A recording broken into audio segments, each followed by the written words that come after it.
We all know that the king of pop would cause controversy with whatever he decided to do. No matter what, someone somewhere would always criticize Michael Jackson for his actions.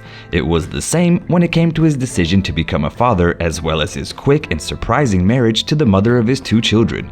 But who exactly was she? How did the pair meet? And what was so surprising about their relationship that shocked people? And why did she give up her parental rights?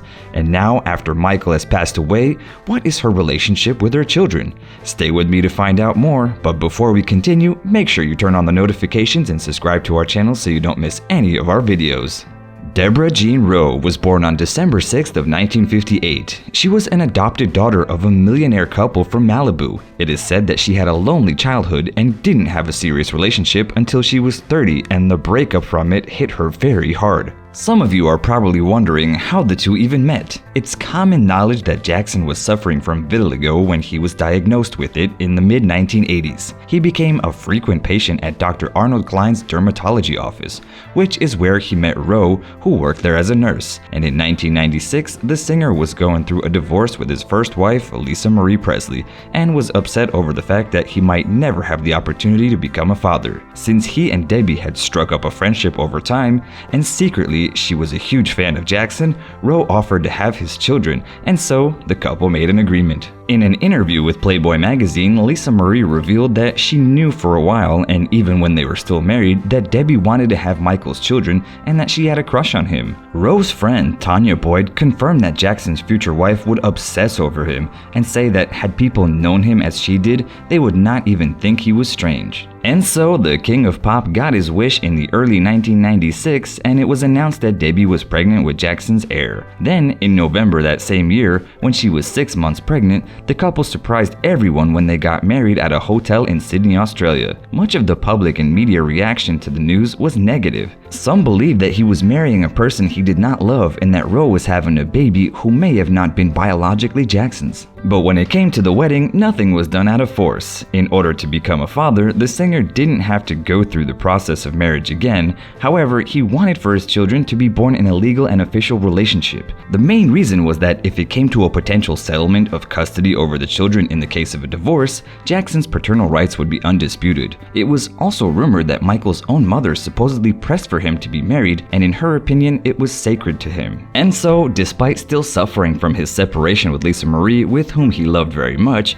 he decided to make this choice. At least for the sake of his children, he was ready to stay in this fictitious marriage. A few months after their wedding, in February of 1997, Rowe gave birth to Michael Prince Jackson. It is said that the baby spent several hours in special care before Jackson had him rushed to his Neverland Ranch, where a team of nannies and nurses was waiting. The media buzz hasn't even died down when several months later, Debbie announced that she was pregnant again, and on April 3rd of 1998, the couple welcomed their second child, Paris Catherine. Michael himself later told reporters that he was so excited by the birth of his daughter that shortly after the umbilical cord was cut, he wrapped the baby in a towel and left to go home. Now, as I mentioned before, this new relationship, pregnancy, and the birth of the musician's children caused not only criticism from the world media and the fans, but also confusion.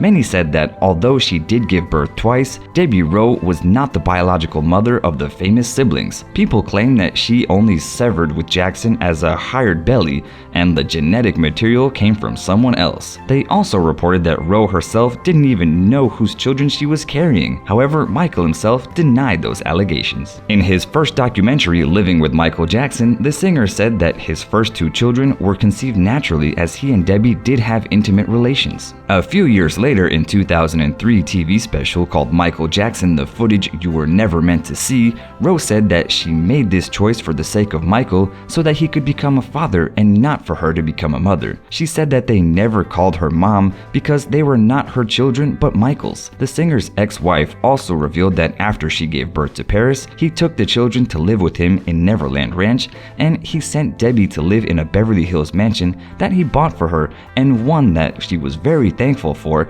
as she had a safe space to recover. After Paris's birth, Rowe couldn't bear any more children and the couple's relationship became strained. 6 months later, she filed for divorce. According to Access Hollywood, who had uncovered their settlement, it was revealed that Debbie had got $8.5 million, an SUV, as well as the Beverly Hills mansion in which she lived in. In return for all of that, Rowe gave up her custodial rights to the children and agreed to one visit every 45 days. Those visitations had to take place between the hours of 10 a.m. to 7 p.m. and always had to be supervised by a nanny. 2 years later, she applied to the court to terminate her parental rights completely, claiming that it was in the children's best interest. Despite their divorce, and the pair remained on good terms, and Rowe would often defend her ex-husband. In 2003, Jackson was accused of intimately abusing a minor, which led to a trial in 2005. His ex-wife Debbie was called by the prosecution as a witness, and Jackson's lawyer claimed that they had asked her hoping that she would have negative things to say about him due to the divorce. Though unfortunately for them, she only had positive things to say, claiming that he was a good father and that people were taking advantage of him.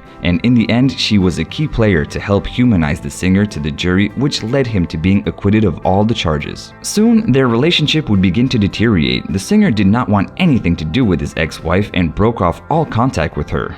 The reason? Supposedly it was her high divorce settlement requirements. Despite the previous amounts of money that she had received, she demanded an additional $2 million for the confidentiality agreement, but she ended up violating it by giving an interview about the nature of their relationship as well as the children, and Michael ended up withholding the payments. In the end, the case was settled out of court and Rowe ended up selling the house for an estimated $1.5 million and moving to Palmdale, California to raise and breed horses. She had stayed out of the public eye until June 29th of 2009 when her ex-husband had passed away. In Jackson's will, he named his mother Catherine as the guardian of his and Rowe's eldest children. A hearing was held to reconsider the guardianship, and despite many sources claiming that Debbie planned to appeal to have her rights restored, nothing came out of it in the end. But what of her relationship with the children after their father passed away? In an interview with Paris for Rolling Stones magazine, she talked about the early years without a mom. The young actress recalled the moment when she was 10 years old.